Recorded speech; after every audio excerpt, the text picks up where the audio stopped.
하나님 말씀은 창세기 4장 9절과 10절을 보겠습니다.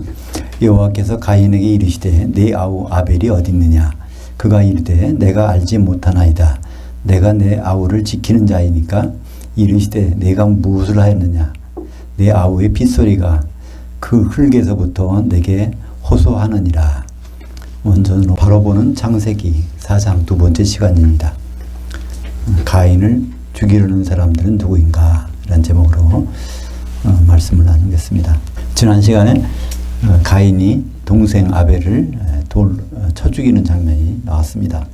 그리고 이제 오늘 9절인데요. 하나님이 가인에게 동생 아벨이 어딨냐 물었는데 그 가인이 이런 말을 할 수 있을까요? 그죠? 내 동생이 어딘지 내가 모릅니다.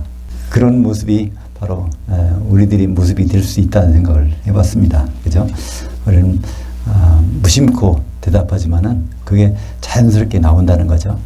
가인이 동생을 죽일 때 왜 죽였을까요? 요한일서 3장 12절에 그 이유가 나옵니다.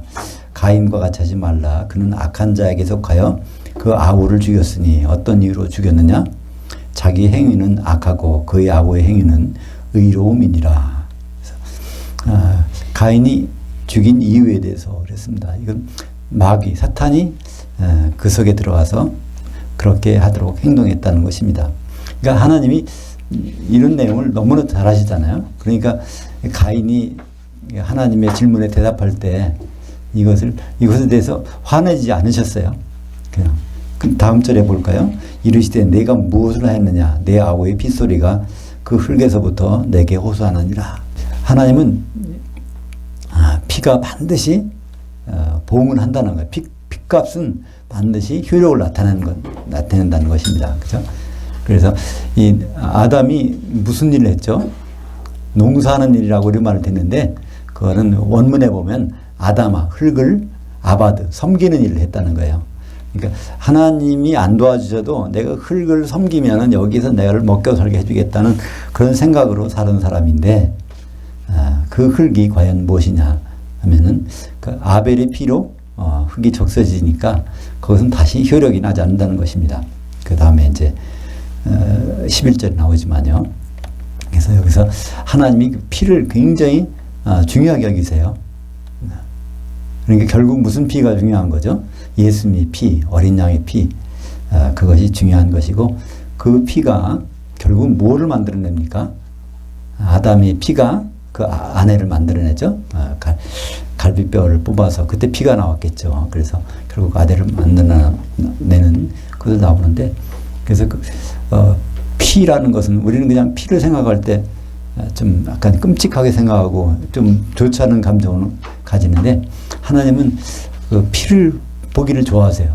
짐승을 계속 피를 내서 제사 드리게 하지 않습니까? 근데 그 완전한 피를 원하시니까 그 완전한 피는 예수 그리스도의 피입니다. 히브리서 9장 22절에 율법을 따라 거의 모든 물건이 피로서 정결케 되나니 피 흘림이 없은즉 사함이 없느니라.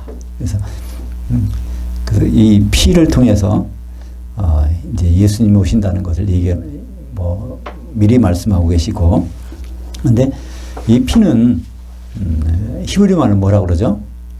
땀입니다. 땀. 그래서 첫 번째 피가 있는 인간 나왔죠. 그것을 뭐라고 그럽니까? 아담. 그래서 그게 이제 최초의 인간, 창조된 인간이죠. 우리 조상 아담은 어디서 나왔죠? 아다마에서. 그래서 아다마에서 나왔다가 아담이고, 공교롭게도 똑같아. 창조된 인간도 아담이고, 우리 조상 아담도 아담인데, 근데 근원은 다르다는 거예요. 그러니까 하나님의 형상대로 창조된 인간, 그 하나님의 형상이 그 피에 있다고 했습니다. 그러니까 창세기 9장 6절에 보면 거기 나오는데, 그래서 피가 있는 인간을 만들고 그 속에다가 영까지 집어넣으니까 이제 아담을 이제 만드신 거죠. 히브리서 12장 22절에 보면 그 전엔 22장 전에는 그 육적인 사람들이 어떻게 행동하는가 그런 얘기가 나오는데 22절부터는 24절까지 거기에 이제 과연 우리가 영적인 사람들은 어떤 사람이냐 그걸 소개하는 게 있습니다. 히브리서 12장 22절부터 24절까지 제가 읽어보겠습니다. 너희가 이른 곳은 시온산과 살아계신 하나님의 도성인 하늘에 속한 예루살렘과 천만 천사와 하늘들에 기록된 장자들의 모임과 교회와 만민의 심판자이신 하나님과 및 온전하게 된 의인의 영들과 새 언약의 중보자이신 예수와 및 아벨의 피보다 더 나은 것을 말하는 뿌린 핀이라. 그래서 결국은 성도들이 소속한 것이 어디라는 것을 여기 여러 가지 단어로 설명해 놨습니다. 우리들은 바로 하늘들에 기록된 장자들의 모임, 그것이 교회라는 거죠. 여기에 이런 예수의 피가 뿌려진 것이라는 거예요. 근데 그걸 설명할 때 이제 아벨의 피가 나옵니다. 아벨의 피보다 더 나은 말하는 뿌린 핀이라. 아벨의 피는 뭘 말합니까? 바로 그 아벨의 사정을 다 이제 증언해주는 그 역할을 하지만 이제 예수님의 피는 결국 우리들이 누구라는 걸 증언해주는 그런 피가 있는 곳에 우리가 있다 이런 얘기입니다. 그래서 아벨의 피를 가지고 우리들이 어떤 피에 지금 있게 된 것인가 그런 것을 설명하고 있습니다. 그래서 이 죽은 사람들 그들의 피가 이제 호소한다고 그래요. 그래서 요한계시록에 6장 9절에 보면 거기에 다섯째 인을 떼실 때 거기서 죽임당한 사람들이 막 거기서 호소하는 장면이 나옵니다. 아벨이 죽어서 피가 호소하듯이 그런 장면이 나오는데 다섯째 인이라는 것은 무슨 시기죠? 후 3년 반. 그러니까 순교가 일어나는 시기죠.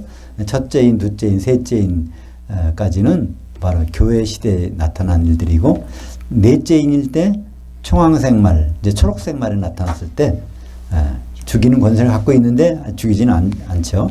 그것이 이제 전 3년 반, 다섯째 인은 후 3년 반, 그래서 여섯째 인은 주님이 재림하기 직전까지 그래서 그런 장면이 나옵니다. 그래서 사람이 죽는 것이 순교당하는 것이 그 의미가 없는 것이 아니라는 거예요. 하나님은 그걸 다 기억하신다는 거죠. 그 피를. 그래서 그들에게 말합니다. 이제 요한계시록 6장 11절에 보면은 각각 그들에게 흰 두루마기를 주시며 이르시되 아직 중간에 쉬되 여기서 하프타임이라는 말이 나오죠. 아나파우오 그들이 동무종들과 형제들도 자기처럼 죽임을 당하여 그 수가 차기까지 하라. 그래서 성경에서 한 3번 정도 나오나요? 하프타임. 그래서 이 하프타임은 우리 죽는 순간부터 부활할 때까지를 하프타임이라고 하십니다. 그러니까 우리는 우리의 인생의 시간들을 잘 유념할 필요가 있어요. 우리가 지금 살고 있는 이거는 죽을 때까지는 하나님 보시기에 전반전이고 죽는 순간부터 부활할 때까지는 하프타임이고 부활해서부터 이제 그 뒤에 나오는 것은 천년왕국인 후반전이라는 삶을 우리에게 말씀해 주고 있습니다. 11절에 그 흙이 입을 벌려 네 손에서부터 네 아우의 피를 받았은즉 내가 그 흙에서 저주를 받으리니. 그래서 그 흙은 어딜까요? 가인과 아벨이 더구나 거기 이제 살던 그 지역이 토지겠죠. 거기에서 아벨의 피가 스며들어갔으니 그러면 아벨을 죽이는 것으로 끝나지 않는다는 거예요. 그 피가 스며들어가서 이제 가인이 농사할 이 땅은 내가 어떤 효력을 주지 않는다는 거예요. 그 아벨의 피가 거기 있기 때문에. 그래서 12절에 내가 그 흙을 갈아도 그 흙이 다시는 그 효력을 주지 아니할 것이요. 그래서 우리말 번역에는 땅이라 그러는데 땅이 아니고 흙입니다. 흙을 가라도는 섬겨도 아바드라는 말. 그러니까 이게 아바드라는 것이 경배한다는 얘기입니다. 원래 구약의 히브리 말로는 경배하고 섬기고 그런 것인데 이제 여기 우리말은 가라도라고 번역했죠. 아무리 흙을 경배해도 그 흙이 효력을 주지 않는다는 것입니다. 그것은 창세기 4장에 나온 것이죠. 아벨은 양치는 자가 되었고 가인은 농사하는 자가 되었더라. 여기서 되었는 것은 시간의 경과를 나타냅니다. 그죠? 시간의 경과에서. 그러니까 가인은 항상 많은 시간 동안에 흙을 섬기는 생활을 했어요. 제삿날 제사는 잘 드렸지만 하나님은 제사 드리기 전까지의 삶을 보신다 그랬죠. 가인과 아벨의 삶을 보시는 하나님. 그런데 여기서 가인의 문제점과 해결책을 주세요. 하나님이. 가인이 무엇이 문제였었고 무엇이 해결책이 되시는가. 너는 그 땅에서 요동하며 유리하는 자가 되리라. 그러니까 내가 너한테 살빵 먹은 요거밖에 없다는 거예요. 땅에 붙어가지고 그 땅에서 붙어가지고 아무리 해봐야 이제 그 땅은 저주받은 땅이기 때문에 그 땅에 집착하지 말라는 얘기죠. 아담이 땅에 집착해서 그걸 섬겨야 돼 먹고 사는 줄 알았는데 네 아벨을 보라는 거야. 아벨은 그렇지 않았어도 사는 시장이 없었다는 것입니다. 그러니까 가인에게 가장 필요한 일은요, 땅에서 떨어지는 일입니다. 땅에서 그 땅에 집착하지 않는 일이죠. 그러니까 이것은 우리들에게 적용하면 어떻게 될까요? 이 세상의 것들이죠. 이 세상 것에 집착하고 있는 나는 안 된다는 것입니다. 이 세상 것에서 집착을 버리는 순간에 이제 하나님이 길이 보이기 시작한다는 것이죠. 여기에 이 해법을 주셨는데 이 해법을 가지고 가인은 어떻게 하는지 그 다음이 나오게 되는 것이죠. 그래서 레위기 11장에는 여러 가지 짐승, 곤충, 그것을 먹을 것과 먹지 못할 것을 구분한, 그 중에서 특별히 메뚜기라는 것은 메뚜기라는 곤충은 먹을 수 있다는 거예요. 모든 곤충은 먹지 말라. 그럼 메뚜기나 그런 것은 먹을 수 있다는 거죠. 메뚜기는 무슨 뜻이죠? 뒷다리가 있어서 하늘로 뛰어오를 수 있는 것. 언제든지 땅에 집착하지 않고 땅을 버리고 뒤에 하늘에 생각을 갖고 있는 사람. 그런 사람이 이제 메뚜기로 표현되고, 요한계시록에서는 9장에 황충이라고 나오죠. 황충이 성도들입니다. 성도들. 그러니까 성도는 메뚜기 같다는 거예요. 우리가 이 땅에 딛고 있지만 언제든지 우리는 뒤로 하늘을 향해서 뛰어오를 수 있는 사람. 그와 똑같은 것이 여기 가인에게 그런 해법을 주십니다. 땅에서 떨어지는 자, 유리하는 자가 좀 되라는 거예요. 그래서 그렇게 하고 굶어 죽지 않는다는 거예요. 근데 가인이 뭐라고 합니까? 가인은 내가 그럴 수가 없다는 거예요. 그러니까 그 사람들 때문에.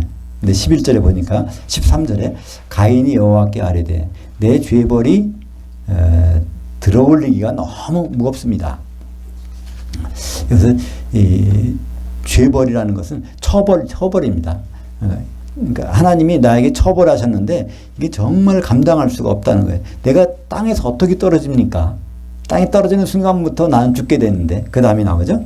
14절에 주께서 오늘 이 지면에서 나를 쫓아내시온즉 내가 주의 낯을 배웁지 못하리니 내가 그 땅에서 피하며 유리하는 자가 될지라. 물은 나를 만나는 자마다 나를 죽이겠나이다. 가인으로서는 자기 일평생에 어땠어요? 그 흙에서 나오는 거를 먹고 살겠다는 그 생각을 가지고 그렇게 해봤는데 이걸 떠나면 난 안 된다는 것입니다. 하나님의 방법이 너무 무겁다는 거예요. 그거를 어떻게 감당할 수가 없다는 겁니다. 근데 여기서 이제 오늘 제목처럼 가인을 죽이려는 사람이 누굴까요? 이게 이제 성경을 읽다 보면 맨 처음엔 이상한 그런 부분이 나오는데 그 중에 하나가 이제 이 부분이죠. 지금 아담이 첫째 아들이 가인이고 둘째가 아벨인데, 근데 아벨은 죽었어요. 근데 가인을 쫓아내는데 가인이 나를 만나는 사람들이 있다는 것입니다. 그 사람들이 죽인다는 거예요. 그러니까 죽인다는 이유는 그 가인의 행동을 이미 알았다는 거죠. 그러니까 가인의 행동을 몰랐으면 왜 죽이겠습니까? 그러니까 그 부근에 벌써 많은 사람들이 흩어져 있다는 것입니다. 그 사람들이 누굴까? 그게 좀 난제라고 생각하죠. 근데 창세기 1장 26절과 27절을 구분해서 보면 그 문제는 쉽게 풀립니다. 창세기 1장 26절에 하나님은 아담을 만들 계획을 발표하세요. 그게 뭘까요? 하나님이 이르시되 우리 형상을 따라 우리 모양대로 우리가 아담을 만들고 그들로 바다의 물고기와 하늘의 새와 가축과 온 땅과 땅에 기는 모든 것을 다스리게 하자 하시고, 그래서 이거는 만든다는 거예요. 만든다는 것은 그 전에 뭐가 있어야 됩니까? 창조가 있어야 되죠.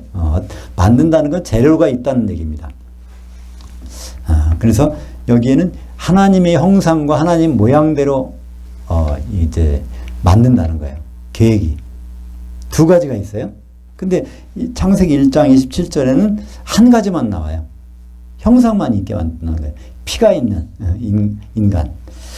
1장 27절에 하나님이 자기 형상 곧 하나님의 형상대로 사람을 창조하시되 남성과 여성을 창조하시고, 여기 남자라는 단어와 여자라는 단어가 아닙니다. 남성, 여성. 남성은 자카르, 여성은 느케바. 이거는 정확히 말하면요, 수컷과 암컷 이런 단어입니다. 노아 방주 속에다가 암수 두 쌍씩 이렇게 보내라는 게 있죠. 그때 쓴 단어가 자카르와 느케바를 거기다가 집어넣으라는 얘기입니다. 근데 우리말 번역에는 남자와 여자라고 하는데, 남자와 여자는 2장이가 창세기 2장에서 처음 등장합니다. 아담을 보고 남자라고 그래요. 그 하와를 보고 여자라고 그래요. 그러니까 남편과 아내의 관계죠. 그래서 이제 전혀 다른 이런 사람을 만드는 게 아니라 창조하십니다. 창조하셨죠. 그리고 그들에게 주신 말씀이 맨 먼저 생육하고 번성하라는 거예요. 생육은 애를 많이 낳으라는 거죠. 번성하라는 것은 아주 그 땅까지 흩어지라는 거죠. 전 세계에 흩어지는 사람들이 있습니다. 그러니까 당연하잖아요. 이 사람들이 흩어져 있으니까 가인을 만나는 사람이 되겠죠.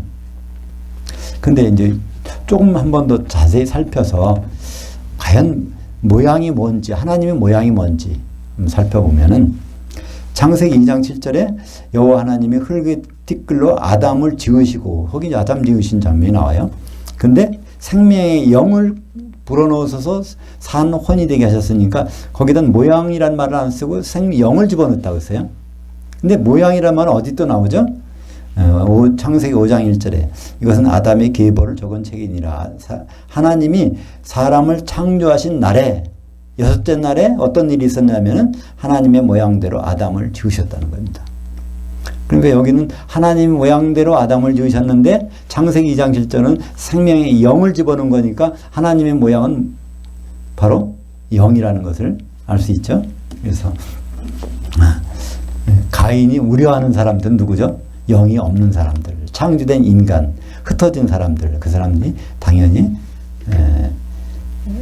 그 사람들을 가리키는 것입니다.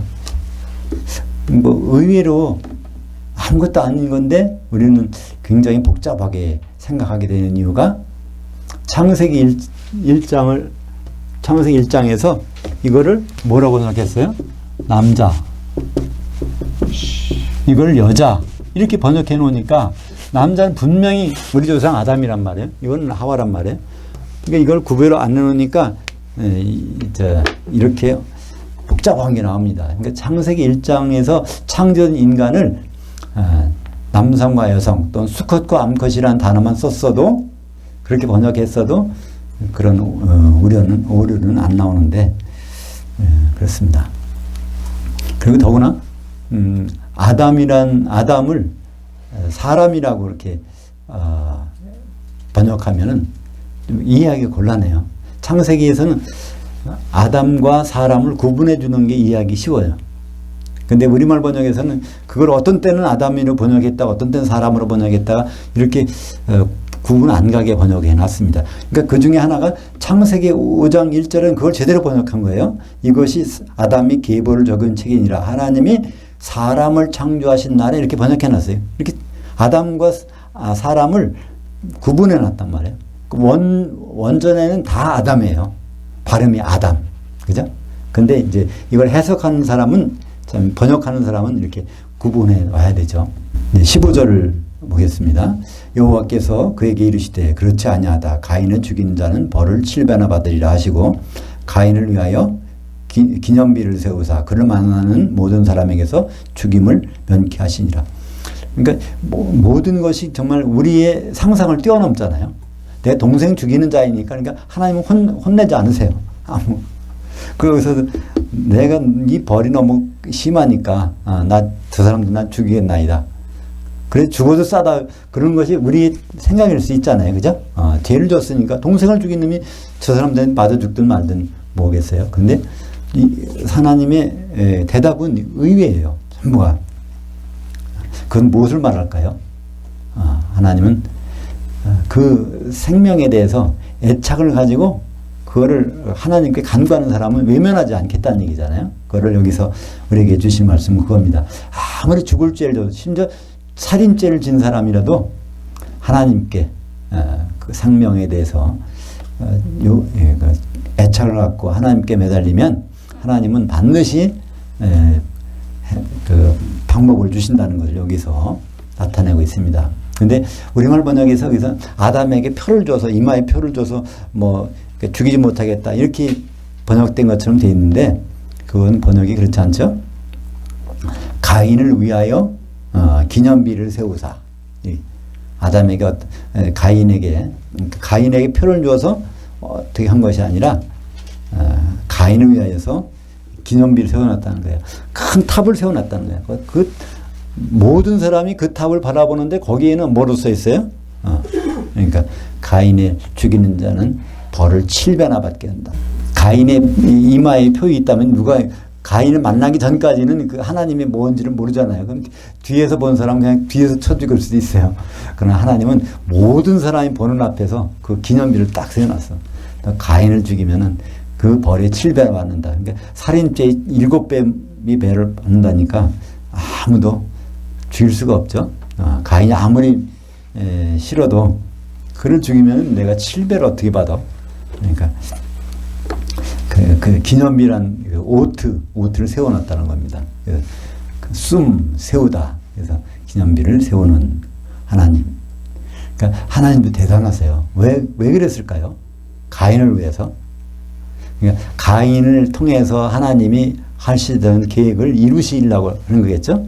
원래는 아벨을 통해서 하려고 그러는데 아벨이 이미 죽어버렸으니까 이제 가인을 통해서라도 하나님 뜻에 따라서 이 땅을 의존하지 않는 사람, 그 사람을 세워서 그 뜻을 이어가려고 하시는 그래서 끝까지 가인을 이제 택하신 장면이 나옵니다. 그래서 16절에 가인이 여호와 앞을 떠나서 에덴 동쪽 놋 땅에 거주하더니 그래서 이때까지만 해도 가인은 제 길로 간 거예요.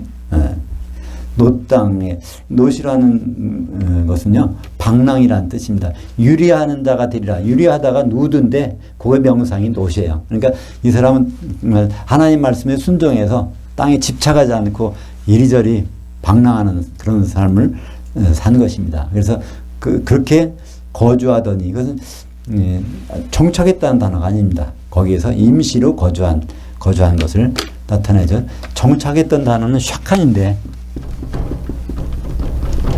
어디서 눌러 사는 거예요. 영원히 사는 거예요. 근데 이제 거기에서 일단 땅에 붙어 살지 않고 이런 생활을 하게 됩니다. 근데 이런 생활이 계속됐으면 얼마나 좋겠어요. 네. 17절에 그렇게 된 배경이 나옵니다. 그의 아내와 동침함에 그가 아내를 얻었다는 거예요. 그 아내는 누굴까요? 바로 창세기 6장 1절에 나옵니다. 사람이 땅 위에 번성하기 시작할 때, 그러니까 창조된 인간의 생육하고 번성하라고 했으니까 그 사람들은 하나님 말씀에 순종해서 번성했을 거예요. 그죠? 그래서 땅 위에 번성할 때 그들에게서 딸들이 나니 하나님의 아들들이 사람의 딸들의 아름다움을 보고 자기들이 좋아하는 모든 여자들을 아내로 삼는지라. 그러니까 가인도 그 중에서 여자를 택해서 아내를 삼았을 것입니다. 그러니까 그 여자는 어떤 사람이에요? 영이 없는 사람. 가인은 영이 있죠. 그죠? 영이 있는 사람과 영이 없는 사람.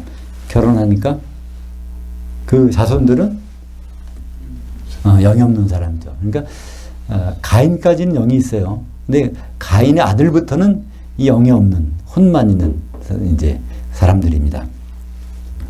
그런 사람을 뭐라고 그러죠? 네, 네피림. 창세기 6장 4절에 당시에는 땅에 네피림이 있었고 그 후에 하나님의 아들들이 사람의 딸들에게로 들어와 자식을 낳았으니 그들은 용사라 고대의 명성이 있는 사람들이었더라.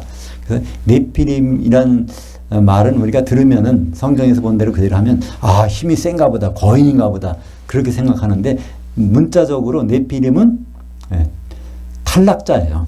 나팔 탈락하다 라는 히브리어입니다. 탈락하다. 그러니까 여기에다가 복수가 되면은 임을 붙이면 복수가 돼요. 임. 근데 요 말이 이제 자연적으로 모음동화라고 그러죠. 그 네필림. 탈락자들. 하나님의 계획 가운데 들어가서 나오려면은 항상 영이 있어야 돼요. 근데 영이 없는 사람부터는 탈락자예요. 하나님의 그 구속사에서 탈락한 사람들이 생기는 것입니다. 최초의 탈락자가 누굴까요? 예, 에녹이죠. 에녹이 아버지만 해도 영이 있어. 근데 그 에녹은 여기서 이제 아내와 동침해서 아들을 낳았는데 아들이 에녹이라고 그러잖아요. 이것은 이제 아담의 후손 중에 에녹이 있죠. 무드셀라의 아버지. 그 에녹과는 다른 사람이죠. 동명이인이에요. 에녹을 낳고 이제 여기서부터 문제가 생겨요. 방황하는 자, 땅에서 흩어져서 계속 유리하는 자가 돼야 되는데 아들 난다부터는 이 아들 때문에 어떻게 결국 그 성을 쌓아서 거기에 고창돼 버려요. 자식이 문제인 거죠. 그죠? 가족이 생기고 자식이 생기면은 이게 하나님 뜻에서 벗어나게 되는 것 같아요. 그죠? 여기 보니까 최초의 사람이 바로 이 가인입니다. 가인이 하나님 뜻대로 가서 유리하는 자고 떨어진 자, 방랑하는 그 땅에 의존하지 않고 그냥 사는 사람이 됐었는데 거기서 결혼해가지고 이제 에녹이라는 사람이 생기자 자식이 얼마나 그러겠어요. 그죠? 자식 어떻게 되면 안 되지. 그래서 자식 보호하는 생각에서 그냥 영원히 탈락하는 자가 돼버립니다. 그래서 이제 뒤에 나오겠지만 가인이 탈락하니까 하나님이 아벨이 죽었으니까 가인이라도 어떻게 대를 이으려고 했는데 안 되니까 그때 하나님이 대체적인 아들을 생산하게 하죠. 그게 셋입니다. 셋이라는 것은 대체물이라는 뜻이에요. 그래서 그러니까 가인과 아벨과 그 다음에 다른 사람들은 다른 자녀들을 많이 낳았다 그러는데 그때까지는 안 게 없어요. 대체품이 셋이니까 그 이후에 많은 사람이 생겨났죠. 그죠? 그래서 이게 뭐 어떤 그 사람의 딸들 그런 사람들이 아담의 다른 자손들이 많이 났으니까 그들이 딸이라고 생각하는데 그거는 전혀 아닙니다. 그래서 그 아내가 아내를 영이 없는 사람을 얻어서 그 아들도 영이 없는 사람이 되고 결국은 땅에서 유리한 자가 못 되는 가인의 모습을 봅니다. 그래서 이것은 우리에게 무슨 교훈을 줄까요? 우리도 세상사에 얽히다 보면 충분히 가인처럼 가인과 마음만 나쁜 사람이 아니라 우리도 그렇게 될 수 있다는 교훈을 주고 있습니다. 아벨 같은 사람 있는가 하면 가인 같은 사람이 있는데 우리가 어느 쪽에 가까운지 그런 걸 다시 생각해 볼 수 있는 대목입니다. 기도하겠습니다.